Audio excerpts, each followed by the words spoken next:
Muy buenas tardes con todos quienes en este momento se conectan a Hoja de Ruta Radio.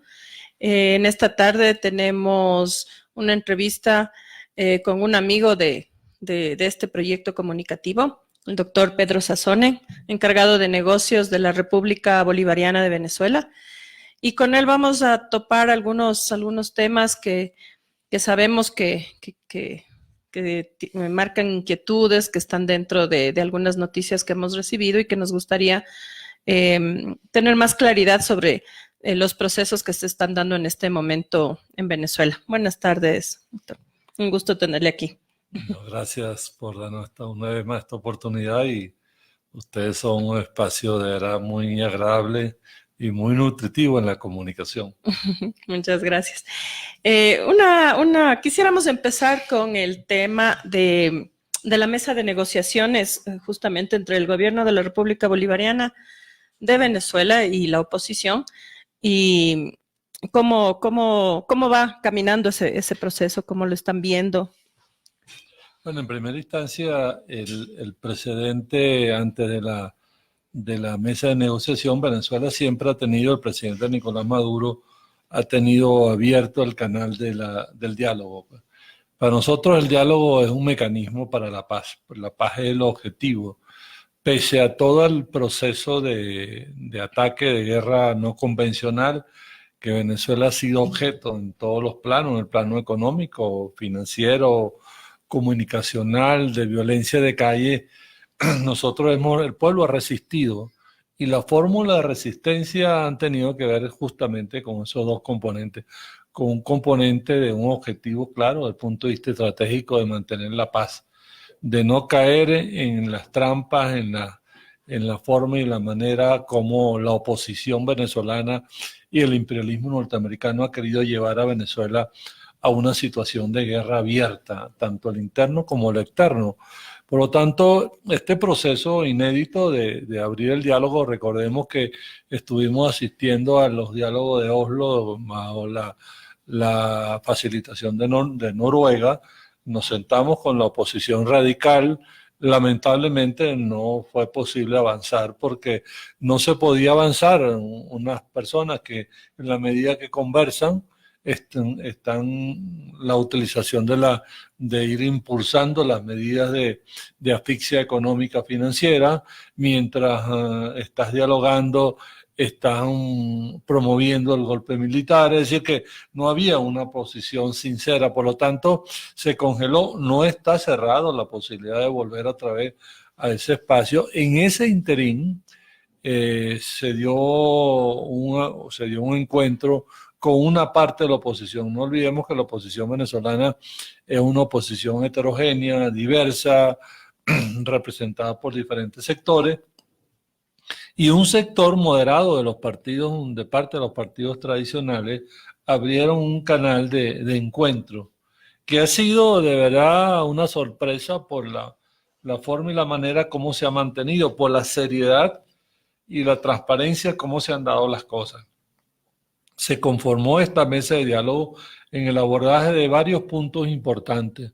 Uno de los puntos importantes que es que ha estado avanzando, la posibilidad de reinstitucionalizar el Consejo Nacional Electoral. Se abrió un compás de intercambio para la posibilidad de conformar una nueva directiva del Consejo Nacional Electoral. En ese mismo espacio se abrió la posibilidad, cosa que se cumplió, que la fracción del Partido Socialista Unido de Venezuela, conjuntamente con el Polo Patriótico, volviera a la Asamblea Nacional. No olvidemos que la Asamblea Nacional está bajo parámetros de la no legalidad de sus decisiones por decisión del Tribunal Supremo de Justicia. Sin embargo, se dio la posibilidad de que el sector oficialista volviera a la Asamblea Nacional. Volvió a la Asamblea Nacional ya hace 3, 4 semanas y se conformó una comisión heterogénea conformada por las diferentes fracciones políticas para la búsqueda de la conformación de un Consejo Nacional Electoral. En esa mesa, en esa comisión que se conformó, hay factores del sector radical y el sector moderado y las diferentes fracciones de los partidos que apoyan al presidente Nicolás Maduro. Se está avanzando, se están barajando nombres en la seriedad del caso y nosotros estamos muy optimistas de que eso lleve a un término objetivo, un término que sea positivo para el país y se pueda conformar un nuevo Consejo Nacional Electoral. La propuesta que nosotros hemos hecho y que ha hecho nuestro gobierno y nuestro presidente es que tiene que haber elecciones en el 2018, el 2020, porque el 2020 se cumple el tiempo constitucional y la necesidad de renovar a la Asamblea Nacional. La renovación de la Asamblea Nacional va a ser un paso sumamente importante. Bueno, porque es un órgano del Estado muy claro, muy importante, y para la construcción de una estabilidad desde el punto de vista político, económico y social, es importante y trascendente la renovación de la Asamblea Nacional. Igualmente, esta mesa de diálogo está tratando temas económicos. Uno de los temas económicos es el cambio de petróleo por medicinas y alimentos. Ese es un mecanismo novedoso. Se está viendo cuál podrían ser las vías. No olvidemos que Venezuela vive un bloqueo económico-financiero muy fuerte de manera directa por los Estados Unidos como gobierno y todo el sistema financiero internacional que de una u otra manera se rige por los designios que les coloque los Estados Unidos como potencia hegemónica. Ok.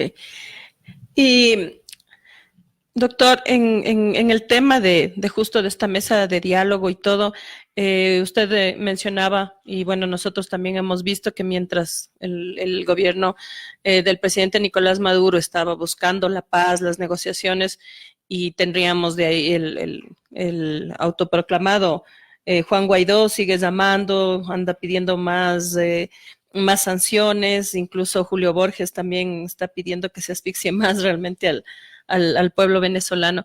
¿Ellos están dentro de este diálogo con una oposición, digamos, seria que realmente se está reuniendo, o ellos están desmarcados totalmente del...? No están desmarcados totalmente porque están representados en la comisión para nombrar el nuevo Consejo Nacional Electoral. Ahí está el segundo vicepresidente de la Asamblea Nacional, que está bajo la orientación de señor Guaidó. Por lo tanto, ellos no están desmarcados. Ellos lo que mantienen es una postura insincera, hipócrita, porque una cosa es lo que le hablan a su electorado, a su gente, y otra cosa es lo que hacen en la vida real. Ellos dicen no van al diálogo y se está dando el diálogo. Ellos dicen no creo en elecciones, no voy a participar en elecciones, y están participando en la comisión. Es decir, una postura realmente irresponsable con su propia gente, con la propia gente que lo sigue, y una actitud irresponsable frente al país, porque no hay absolutamente ninguna postura positiva de propuesta. Ellos reciben fondos internacionales por diferentes organismos de los Estados Unidos, de Europa, y uno quisiera saber dónde están los fondos, en qué se han invertido los fondos, porque ellos ofrecieron una ayuda humanitaria, por cierto, ya va a ser un año de ese trágico hecho en el mes de febrero de este año que está culminando, y era toda una estructura para conformar una situación de enfrentamiento, una situación de guerra, una situación de invasión. No había ningún espíritu de provocar ninguna medidas humanitarias, que de hecho para la época la Cruz Roja Internacional dijo que esos no eran los mecanismos para activar ninguna ayuda humanitaria. Desde el mes de febrero hasta la fecha no ha habido ninguna iniciativa de medidas de carácter humanitario para los venezolanos. Y uno se pregunta, ¿y dónde están los fondos? ¿Dónde están los fondos que supuestamente se le ha transferido al señor Guaidó y a toda su estructura de ayuda a los venezolanos? No ha llegado $1 para absolutamente nada en términos de ayudar. Por lo tanto, su actitud es una actitud destructiva y no es una actitud constructiva. ¿Y en qué se fundamenta la actitud destructiva? en profundizar los conflictos. Esa es la única política que tienen ellos. Ellos se separaron de la política en el buen término de la palabra.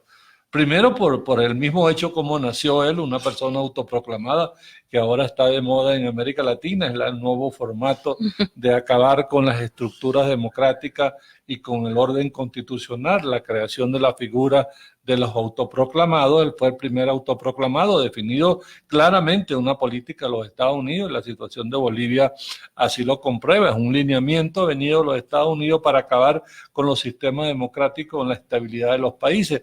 Por lo tanto, en términos de política constructiva, no hay ninguna propuesta seria.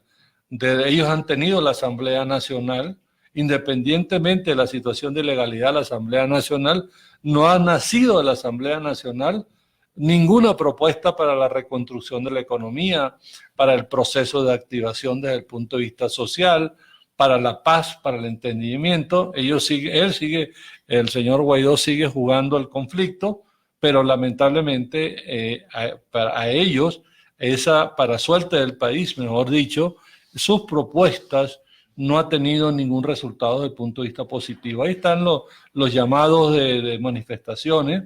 Son llamados manifestaciones buscando el enfrentamiento, y el gobierno ha tenido una posición absolutamente respetuosa del derecho a la manifestación, una cosa sin precedente, lo que se dio la semana pasada cuando se dio un diálogo entre los jóvenes de la oposición y los jóvenes que pertenecen a las Fuerzas Armadas Nacionales del Ejército, un diálogo de verdad de mucha altura, cuando una persona le responde que sí es verdad que hay una situación económica, pero eso no puede conducir a que estén de acuerdo con las invasiones y con los enfrentamientos y con el proceso de traumatizar al país. Entonces eso, no pasó nada ese día, como no ha pasado nada en las últimas manifestaciones. Eso no quiere decir que ellos no provoquen. Hoy volvieron a llamar a manifestaciones. Quisiéramos saber cuáles han sido los resultados. Ellos salen a la calle a manifestar siempre y cuando las manifestaciones sean de carácter pacífico, se les respeta absolutamente todos sus derechos. Participaron en un golpe en el mes de abril y fracasaron, aunque han llamado el Guaidó y el señor Julio Borges, que vive de la maldad y de la perversidad, porque una persona no puede estar feliz llamando siempre a que se le obstaculicen los fondos, que se le roben las empresas a Venezuela, porque esa es su política. Y viven de eso y están financiados para eso. Para eso subsisten en la política internacional respaldada por los Estados Unidos y algunos países para alcanzar fondos y para tener la política y la postura destructiva hacia Venezuela, pero no han podido. Y el resultado que tenemos el día de hoy es que no han podido, pese a la maldad, pese a la manera y la forma tan destructiva como plantean el discurso, la mentira, el permanente ataque, no han podido. Y no han podido, ¿por qué? Bueno, porque el país se mantiene firme, porque tenemos un gobierno que cada día se consolida, porque está haciendo grandes esfuerzos por recuperar la economía, porque tenemos unas instituciones fuertes y lo hemos demostrado en la situación que está pasando en América Latina. Parece una cosa controversial, pero Venezuela vive hoy una paz política. Venezuela, sus instituciones están funcionando, sus Fuerzas Armadas son incapaces de salir a la calle a reprimir, a matar, como está pasando en otros países. Su policía no sale a asesinar, a secuestrar. Esa no es la conducta de nuestras instituciones. Por lo tanto, estamos dando una muestra de la solidez institucional que se tiene en medio de las adversidades. No es fácil, de verdad. El ataque tan feroz de destruir una prosperidad, de destruir a una economía, de destruir una tranquilidad de un pueblo que ha sido objeto de una guerra no convencional, es una cosa muy dura desde el punto de vista vivencial, material y política. ¿Cómo se mantiene la paz en un país donde la economía ha sido destruida, donde las bases materiales de prosperidad? No olvidemos que Venezuela hace 3 años tenía uno de los altos niveles de vida de todo el continente. Venezuela tiene un sistema público totalmente gratuito o abierto a la población. Venezuela mantiene un sistema de construcción de vivienda que estamos llegando a los 3 millones, tiene un sistema cultural expansivo y lo vivimos recientemente en una gran jornada, una bella jornada de la Feria Internacional del Libro. Eso es Venezuela. Es decir, que pese, y lo están comprendiendo, lamentablemente algunos sectores progresistas están comprendiendo, y lo dijo el presidente Lula, es decir, el valor de Venezuela, de mantenerse, de sostenerse, que ha sido atacado, que se conformaron grupos internacionales como el Grupo de Lima con el único objetivo de atacar y destruir a Venezuela. Destruyeron los mecanismos de integración para asfixiar los espacios de entendimiento y diálogo, como el caso de UNASUR. La destrucción de UNASUR condujo a que Venezuela no tuviese ese espacio para el diálogo, para decir la verdad, para explicar, para buscar la cooperación, y a pesar de todo eso nos mantenemos, y nos mantenemos en paz, que eso es lo importante. Doctor, usted acaba de mencionar una cosa que yo creo que es, y aquí de hecho lo analizamos, una cosa que es súper importante, de los nuevos autoproclamados como un mecanismo del imperialismo, de ir destruyendo procesos, ¿no? Como es el caso de Bolivia en este momento. Y también nosotros habíamos, en un editorial que hicimos, fuimos desarrollando esta idea de que la desesperación del imperialismo es tan grande y para instaurar el neoliberalismo, que ya ni siquiera están respetando sus propias reglas democráticas. O sea, la misma democracia que ellos dicen defender, esa es la que está siendo atentada. Lo hemos visto en Bolivia, en Chile. O sea, de hecho, lo que está pasando en Chile en términos de derechos humanos y todo es sumamente alarmante. El cerco mediático que hay frente a la violencia que se desató en Bolivia a raíz de un informe totalmente, digamos, dirigido para generar este caos. ¿Ustedes cómo, qué comentarían? O sea, frente a Bachelet, frente a Almagro, frente a este silencio, sobre todo en cuanto al irrespeto de los derechos humanos, porque recordemos que ellos siempre están hablando de Venezuela, ¿no? O sea, incluso me parece que el fin de semana nuevamente, o hace una semana que salió, hace 2 semanas, que fue nuevamente un llamado del señor Guaidó. Él decía, Bachelet en un tuit decía que por favor garanticen la movilidad de los opositores en Venezuela, ¿no? Y estamos viendo que también guardó silencio frente a la gran movilización en Colombia.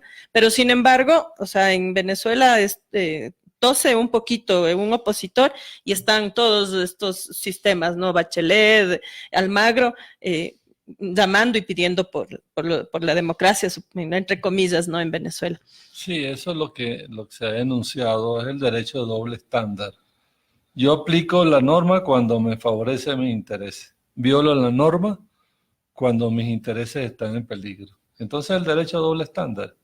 Es decir, no hay derecho humano, no hay derecho internacional a la no injerencia cuando se trata de invadir un país, de frenar un país que no responde a tu lineamiento. Los organismos internacionales se activan siempre y cuando los intereses les favorezcan. Entonces el derecho a doble estándar, nosotros y nuestro canciller lo ha denunciado en Naciones Unidas, porque en Naciones Unidas se ha dado un gran debate este año en las diferentes instancias. En la Asamblea se dio un debate, en los países no alineados se dio un debate, en la Comisión de Derechos Humanos se dio un debate sobre la necesidad de preservar el derecho internacional, la necesidad de mantener los principios fundamentales que le han dado origen a Naciones Unidas, que es el derecho a la no injerencia, a la soberanía, a la independencia. Ningún país tiene un derecho a promulgar cualquier política que ponga atente con la estabilidad de otra nación.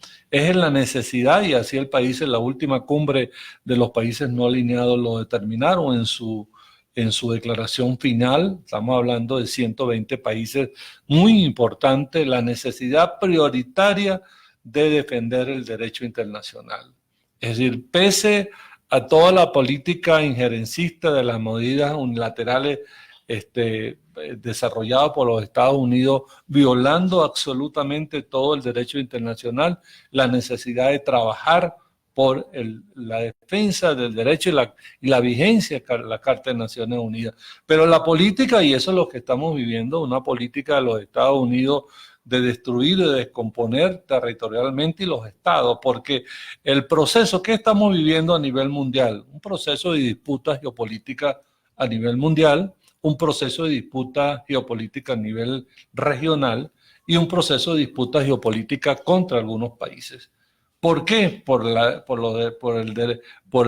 el control de los recursos naturales, por el control político, por la negación absoluta de otra forma de mirar la política y mirar la organización, por la mirada fundamentalista, sectaria de estas élites de los Estados Unidos que han renovado todas las tesis neoconservadoras del fundamentalismo norteamericano, de la grandeza americana por encima del derecho de los pueblos, y eso es lo que estamos viviendo. Y lamentablemente, bueno, algunos organismos internacionales y representantes se sirven para el desarrollo de esa política, y le está quedando claro pues, la forma y la manera como el señor Almagro opera de manera abierta, violando toda la normativa de la OEA y la normativa internacional. Para los pueblos cada día se expresa con mayor claridad, y los pueblos van tomando conciencia frente a la vulgar desconocimiento y la manera como se ha venido desgastando toda una estructura de la institucionalidad de las instituciones internacionales que nacieron después de la Segunda Guerra. En el caso de la OEA es muy claro, un organismo que está desgastado en su propio proceso y que el actual Luis Almagro lo está llevando a la tumba, porque no se puede ser tan utilitario y tan oportunista, y lo que pasó lamentablemente, lo han denunciado diferentes centros y personalidades, lo que pasó en Bolivia tiene un detonante a partir de la postura irresponsable y tramposa desarrollada por la OEA en Bolivia con respecto a las elecciones del día 20 de octubre. Por lo tanto, bueno, hemos tenido que enfrentar, y eso en el caso de los organismos internacionales, en el caso de los organismos de Naciones Unidas, lo hemos dicho de manera clara, y lo hemos dicho, y nosotros lo dijimos cuando el informe de derechos humanos, que era un informe no objetivo, metodológicamente muy cuestionado, cuyas fuentes de información no eran absolutamente objetivas, y un informe que tenía una estructura de ataque político ideológico hacia Venezuela, y la realidad lo ha venido diciendo, porque las cosas dichas sobre Venezuela pareciese que existen solo para Venezuela. Los indicadores de revisión de los derechos humanos en Venezuela pareciese que están creados para Venezuela, porque no se dice nada en lo que está, lamentablemente, porque uno no se puede contentar en lo que está pasando, porque son vidas humanas, porque son existencia material de los jóvenes, porque son prosperidades de países, y no se dice absolutamente nada. Eso marca una discusión que ha estado abierta, y que en el caso del comandante Chávez siempre lo planteó a nivel de Naciones Unidas, y después el presidente Nicolás Maduro, la necesidad de un nuevo orden internacional, la necesidad de una nueva democracia universal, la necesidad de fortalecer las leyes y el derecho internacional con objetividad, con claridad, con diversidad, con respeto a los principios universales para la convivencia pacífica de los países. Entonces, el mundo hoy aspira a un nuevo orden internacional, y que de la multipolaridad, de este nuevo mundo que se está conformando, debe surgir un mundo, lo que hemos llamado nosotros en términos de categorías bolivarianas, un nuevo equilibrio mundial de respeto a la diversidad, el derecho a la soberanía de los pueblos y de mantener la paz. Por lo tanto, habrá necesidad, y llegará el momento en que los pueblos tengan la fuerza suficiente para el cambio de las estructuras mundiales y el cambio de los organismos, los organismos internacionales. Ya el mundo no puede seguir sufriendo todos los desmanes de una manera tan parcializada de las estructuras internacionales, se dice por un lado y no se dice por otro lado, pasan barbaridades en el Medio Oriente y nadie lo denuncia, bombardean escuelas y nadie lo denuncia. Pareciese que lo que pasa en Siria, en Palestina, es un silencio completo frente a las violaciones de todas las normativas internacionales, y los organismos internacionales no tienen una voz firme, transparente en la defensa de los propios derechos que están establecidos. Sí. Sí, y justo a mí se me vino a la mente cuando los diplomáticos en la Embajada de Venezuela en Bolivia, por ejemplo, había alguien que salió por ahí a llamar a atacar la embajada, y la embajada estaba desprotegida, la Embajada de Venezuela en Bolivia, y supimos, bueno, después que habían llegado sanos y salvos, pero también hubo la amenaza en El Salvador, cuando rompieron relaciones. También pudimos ser testigos del video donde la compañera de Venezuela también decía que pedía garantías para su vida, además que estaba embarazada. O sea, realmente eso deja en evidencia que ni siquiera estas cosas que son, digamos, ya sí bastante formales, o sea, de dejar salir a la gente, rompes relaciones. Nosotros no hemos visto que en Venezuela les manden corridos pues a los diplomáticos o manden, no sé, pues a los colectivos, a los famosos colectivos que le echan la culpa de todo, atacar a la embajada de los Estados Unidos o de El Salvador, o sea, no se ven esas cosas, ¿no? Pero frente a esto, como usted bien dice, un silencio así indignante frente a estas faltas de respeto y también atentados a la convivencia, ¿no? A la convivencia, porque yo pienso que incluso los gobiernos, digamos, que están de la derecha o que están en oposición al gobierno de Venezuela, deberían pensar que eso les perjudica a la larga a ellos también. Esas acciones les perjudican a ellos también, porque están justificando que también hay algún momento alguien que se enoje y vayan y ataquen a sus embajadas y a los diplomáticos que están dentro de ellas, ¿no? A las personas que están con sus familias y todo ahí, ¿no? Entonces eso es una cosa también que hay que deberían pensarlo, digamos, deberían tenerlo en cuenta hasta por su propia seguridad. Y frente a Colombia, doctor, que la actitud del gobierno colombiano frente a Venezuela, el volverse también aliado, digamos, y un poco estar siempre como alentando al señor Guaidó, a la oposición venezolana frente a la invasión, a la injerencia extranjera sobre todo. Sí, bueno, Colombia ha mantenido, con la actual presidencia del presidente Duque, ha mantenido una posición hostil.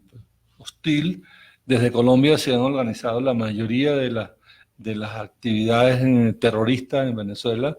Desde Colombia se ha armado todo el entramado institucional de otros países de ataque en Venezuela, y la prueba fue lo que pasó en febrero. Pues en febrero era toda una estructura para un montaje de una supuesta crisis humanitaria que se vino abajo, y después todas las realidades, los escándalos que se dieron en Colombia, donde estaban todo un grupo de la oposición de verdad fuera de ley, donde fueron agarrados en hechos delictivos. Lamentablemente se murió uno de las partes de la oposición en estas casas de citas, en una circunstancia, ¿verdad?, deplorable para una persona pública, una persona de honestidad, y todo ha pasado desde Colombia.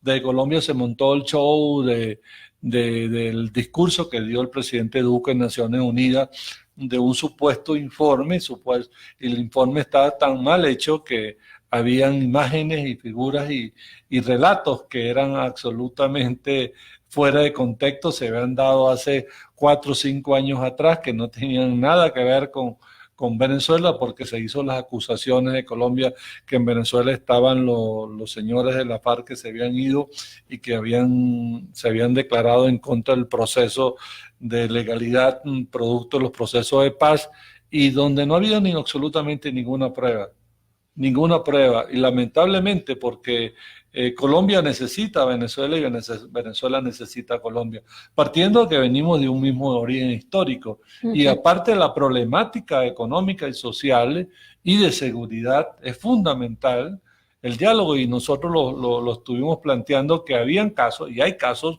que van más allá de las diferencias políticas, que son necesarios conversar desde el punto de vista diplomático. No fue posible, se rompieron las relaciones de manera absoluta, no hay representación de ningún tipo de Colombia, de Venezuela en Colombia, porque la tomó la decisión Colombia, y igualmente hicimos lo mismo en Venezuela.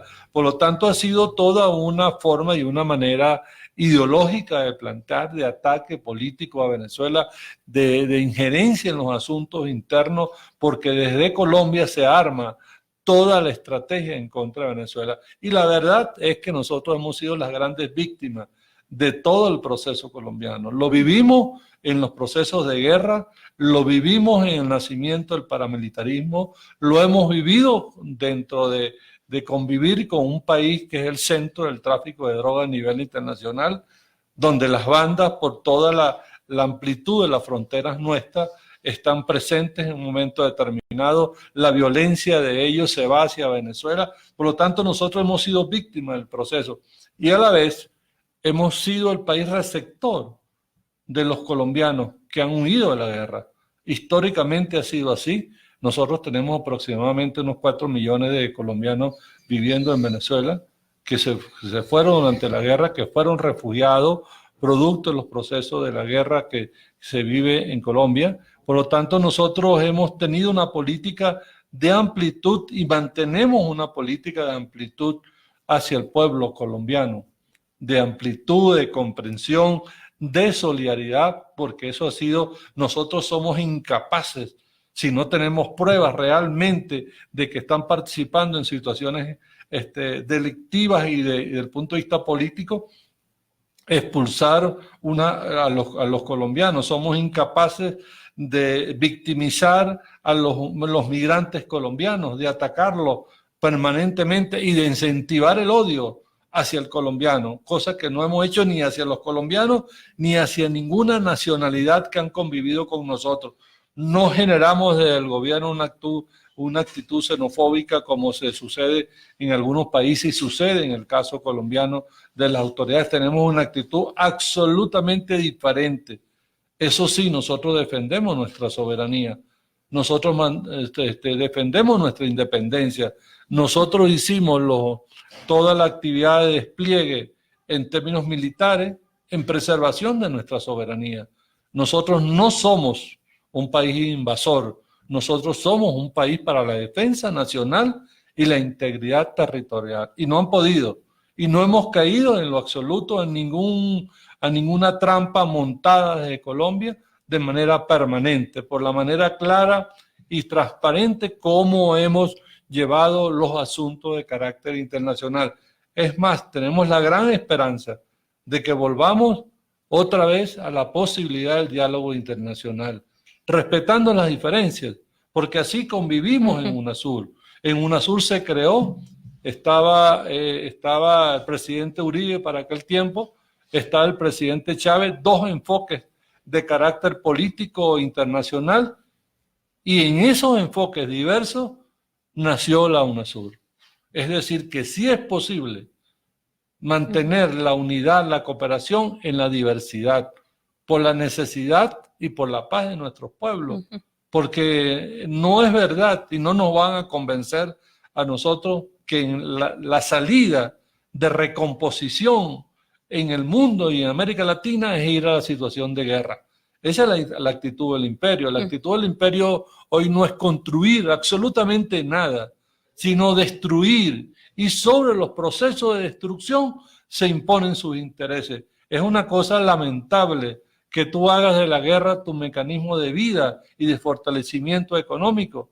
Y nosotros tenemos una actitud totalmente clara, transparente y, eso sí, muy firme en defensa de la paz y en defensa de la estabilidad y en defensa de la soberanía nacional. Muy bien, embajador. Y hablando de un tema, digamos, que nos más esperanzador, ¿qué nos cuenta sobre este sistema económico que se está planteando Venezuela a través del petro?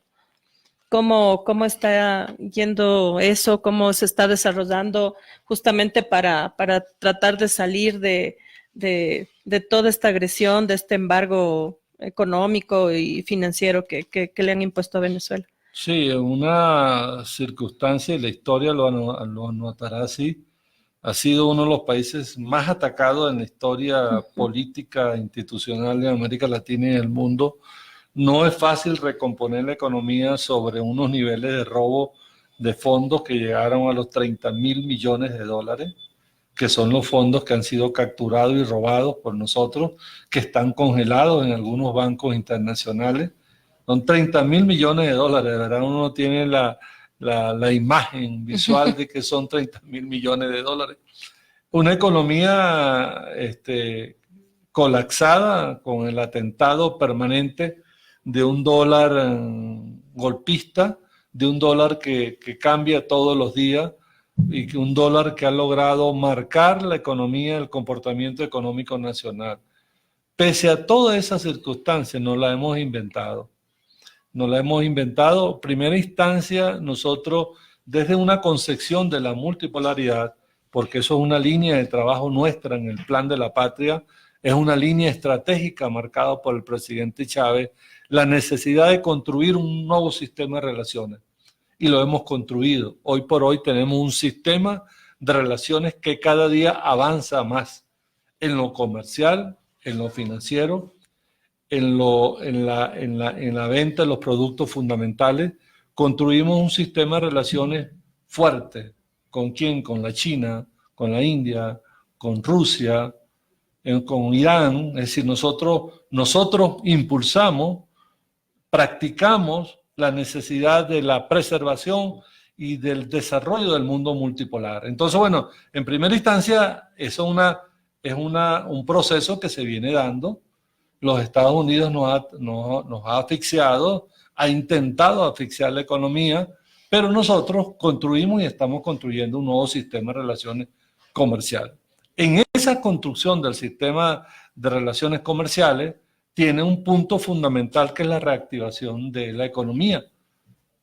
Tenemos capitales que han llegado al país para inversión en industrias importantes desde el punto de vista estratégico, desde el punto de vista energético, desde el punto de vista de la producción de minerales estratégicos, desde el punto de vista de transporte, desde el punto de vista del mejoramiento de los servicios sociales. En esa dinámica nosotros tenemos una necesidad de vencer el boicot con la moneda venezolana. El bolívar ha sido sometido a un ataque feroz desde el punto de vista internacional y desde el punto de vista del dólar, que hay necesidad de construir un sistema monetario paralelo.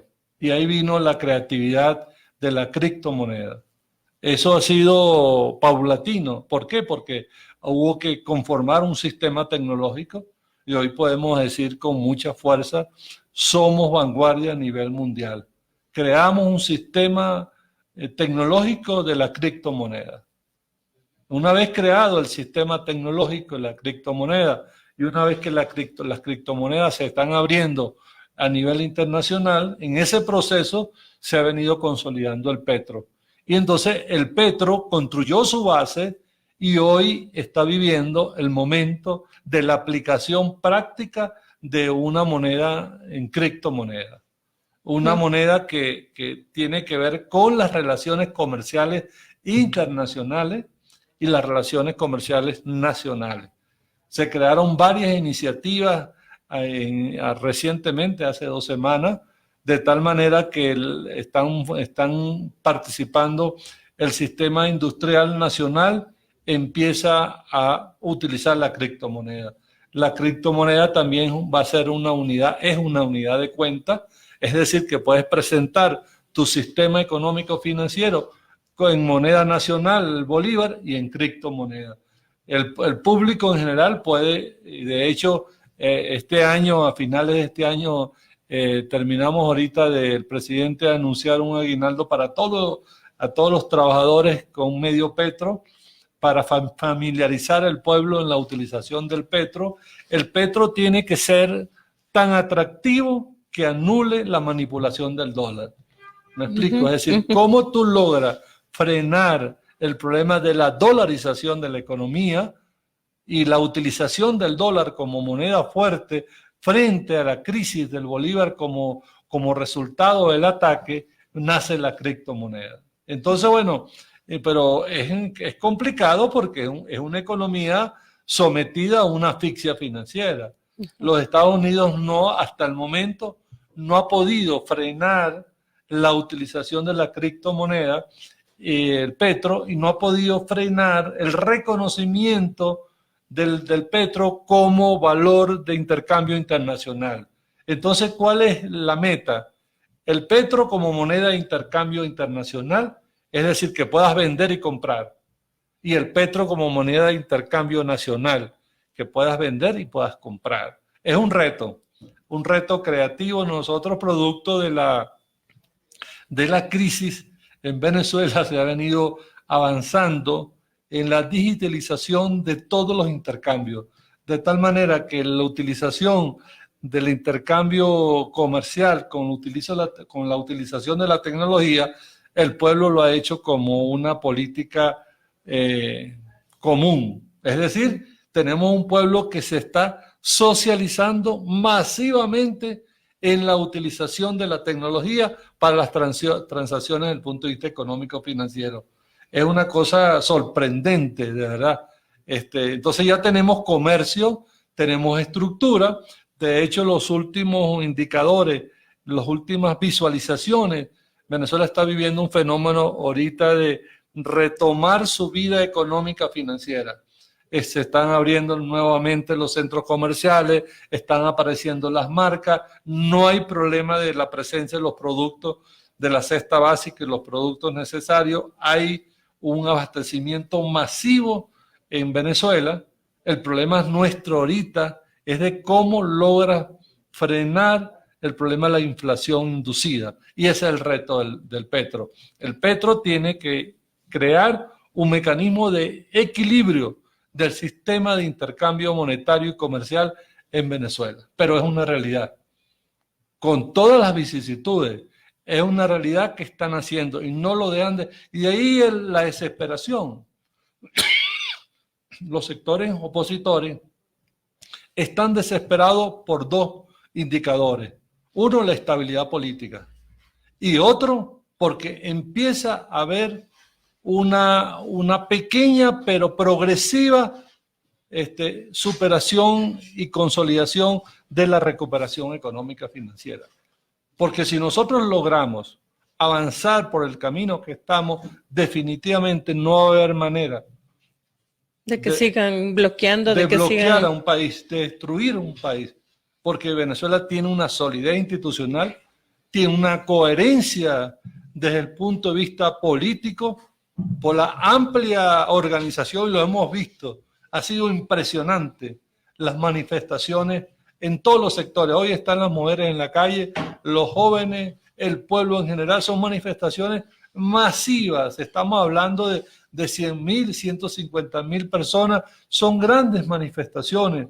Las manifestaciones de los jóvenes fueron impresionantes, impresionante la manera, la viveza, la alegría y la forma pacífica como se dan las manifestaciones en Venezuela. Y esa es la realidad. Por lo tanto, ellos están preocupados porque a ellos les preocupa el bienestar, porque ellos viven para la destrucción de un pueblo. Ellos se alegran, digo ellos, los sectores opositores, los enemigos internacionales de Venezuela y el imperialismo. Ellos se contentan cuando Venezuela se destruye y ellos sufren cuando Venezuela empieza a recuperarse. Ellos están pendientes de la recuperación y lo hemos visto en los diálogos que se dieron del video que fue comunicado a nivel internacional de algunas autoridades de Colombia. Era impresionante la forma como ellos dialogaban y decían, oye, es que veo a Maduro tranquilo y seguro, porque les preocupa absolutamente eso. Y el hecho económico, como lo ha dicho el presidente Maduro, es central, fundamental. Y nosotros, cada vez que a mí me preguntan sobre los flujos migratorios, yo siempre digo, la esperanza nuestra, porque así va a ser, es que nuestro pueblo vuelva a Venezuela. Y de hecho está pasando, ¿no? De hecho está pasando. Ahora ya vi algunos memes así de estas figuras que decían, a ver, ¿y cómo es que estamos regresando a Venezuela? Y como dicen ustedes, ¿y qué es esa vaina?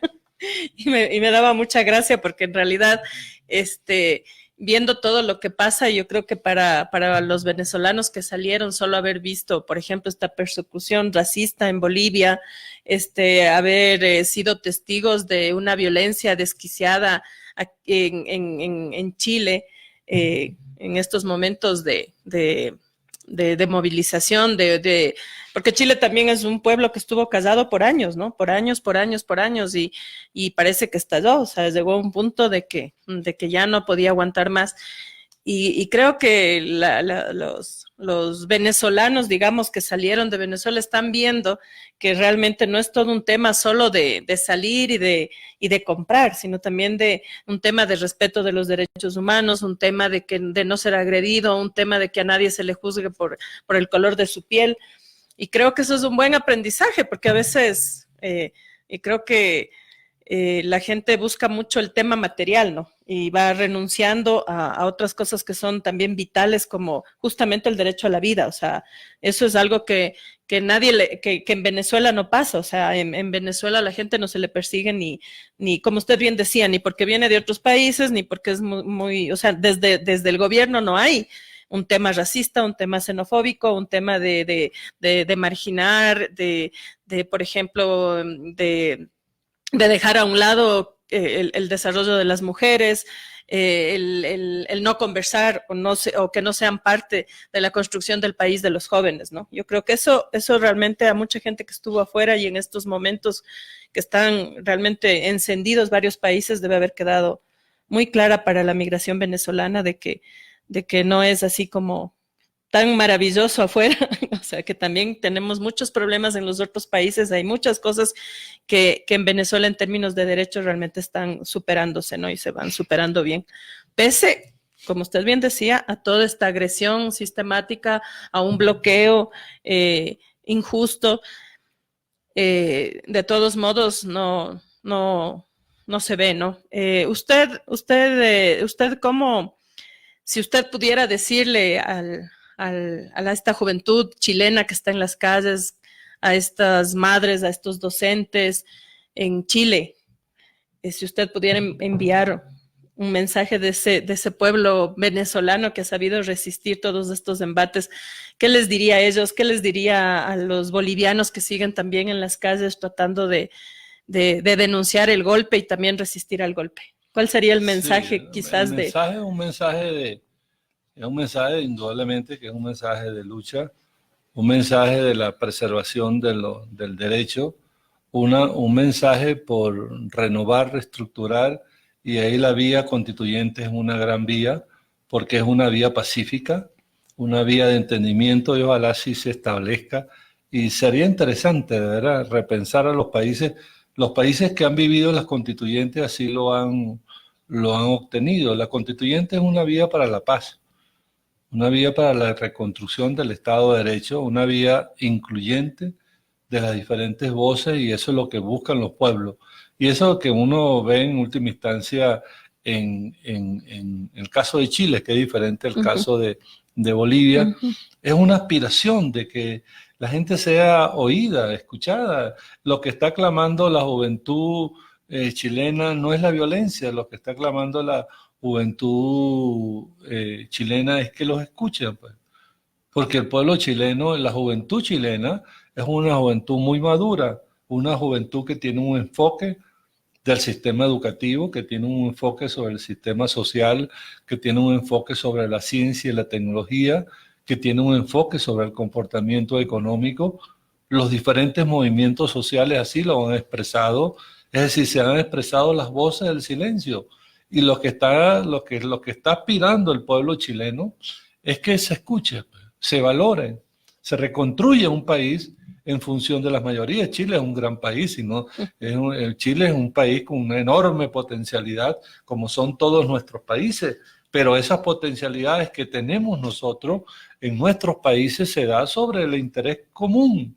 El principio, la ética fundamental de nuestros países es el bien común, y lo que debe privar, tanto en Chile como en Bolivia, ni se diga en Bolivia, a la que hemos conocido, a la Bolivia antigua, la Bolivia de la pobreza, la Bolivia de la miseria, la,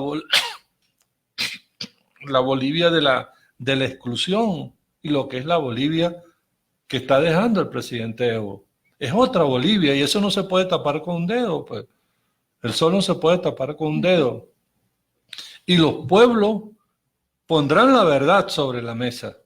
Las historias de los pueblos son así. Llegan los nubarrones, tapan las realidades, destruyen las realidades y los pueblos se levantan por esa verdad histórica. Así puedan destruir, porque no lo van a poder hacer, destruir a lo que es la Bolivia de la prosperidad, de la hermandad, del derecho internacional, del respeto a la diversidad, no lo pueden esconder. Entonces los pueblos de hoy son pueblos en la necesidad, en la necesidad de la defensa de la verdad histórica de los pueblos, a un costo muy alto, lamentable, muy lamentable. Todas esas vidas no tienen absolutamente ninguna justificación. 200 jóvenes que han perdido la vista o que su estructura del sentido de la vista quede dañado por simplemente no escuchar a los pueblos. Y ese es el gran reto que se tiene hoy. Y esa es la verdad de Venezuela que la quieren esconder. En Venezuela no suceden esas cosas. A pesar de todos los mecanismos, porque nosotros vivimos los procesos que está viviendo Chile y está viviendo Bolivia, no se comparan con lo que vivimos nosotros en el 2017. Una estructura armada, organizada, de guerras en las calles, de parálisis en las calles, con una organización prácticamente militar de los jóvenes, y nuestro ejército se mantuvo ahí. No se suspendieron las garantías para nada, no se militarizó el país para nada. Con la suficiente tranquilidad y firmeza fuimos enfrentando y desmantelando. ¿Cómo desmantelamos la violencia? Con el llamado a la constituyente. Desde ahí hasta el sol de hoy, y así se mantendrá, no hay violencia en las calles. No reprimimos, los muertos fueron provocados por esta forma de plantear la política, por las masas. Cuando tú envenenas la mentalidad de las masas son capaces de provocar un proceso expansivo, destructor, y lo hemos visto en Bolivia, con una parte de la población, y lo vivimos en Venezuela, donde fuiste capaz de quemar a una persona, una población que en una marcha, una manifestación en el este de Venezuela, y nadie participó. Lo quemaste porque supuestamente era chavista. El odio social, cuando tú exacerbas el odio social, ¿cómo se dice? El sectarismo ideológico llega a actitudes, pero no. Nosotros no suspendimos garantía. No militarizamos.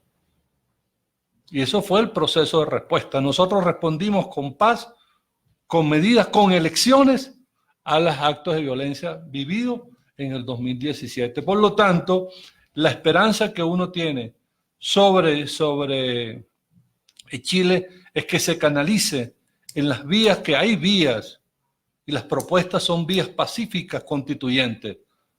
Las vías en Bolivia es reconstituir la institucionalidad democrática, el Estado de Derecho. Y fíjese que en Bolivia Evo, además, él hasta se va, renuncia, todo por la paz, y tampoco eso fue respetado, ¿no? O sea, lo de Bolivia realmente es algo que a uno le deja así como en shock, porque no hubo o sea, no es el aferramiento al poder que uno puede ver en Chile, ¿no?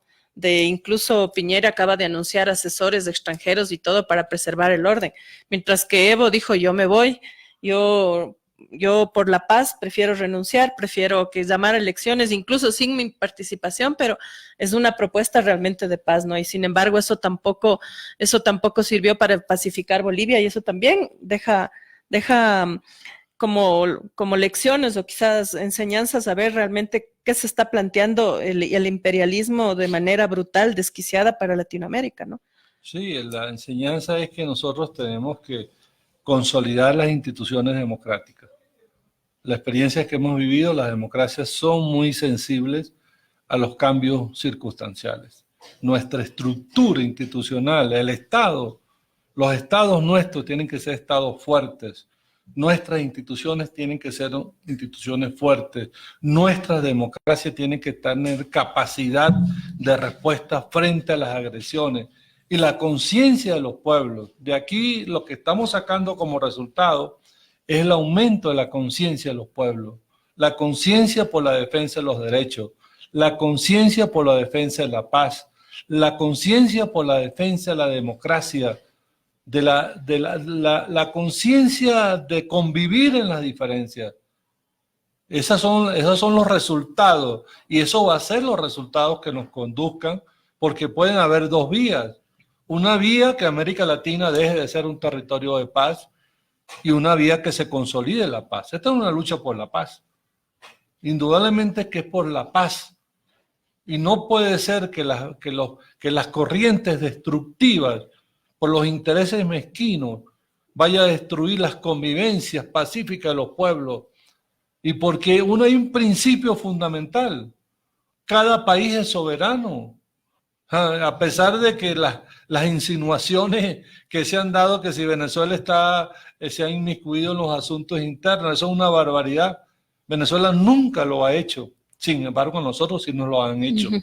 Las declaraciones presidenciales, las declaraciones de una organización como el Grupo de Lima. Pero los pueblos andan en la búsqueda de la paz. Y lo que se está jugando hoy en América Latina es mantenerse como un territorio de paz, de democracia, de estabilidad. Cada pueblo desarrolla, nadie tiene el derecho a meterse. Chile decide Chile. Bolivia decide Bolivia. En Venezuela decide Venezuela, como sucede en todos los países. Por lo tanto, la injerencia permanente de los Estados Unidos, el elemento que distorsiona la vida pacífica hoy en América Latina, es la presencia injerencista de los Estados Unidos. Nosotros lo hemos visto, lo hemos vivido en carne propia, la injerencia de la dictadura imperial. Por lo tanto, cada país vive su proceso, y uno aspira a que cada proceso conduzca a la estabilidad, porque nadie puede contentarse la inestabilidad que pueda generarse en Colombia, en otros países o en Chile, como se contentan con nosotros, porque uno ve las posturas. Ellos están contentos cuando anuncian que hay 4 millones, 5 millones de migrantes venezolanos. Eso no puede contentar a nadie, porque son migraciones traumáticas, porque son sufrimiento de los pueblos, y tú no te puedes contentar con el sufrimiento de un pueblo, porque te da resultados políticos positivos. Esa es la distorsión de la política. La política es para la vida.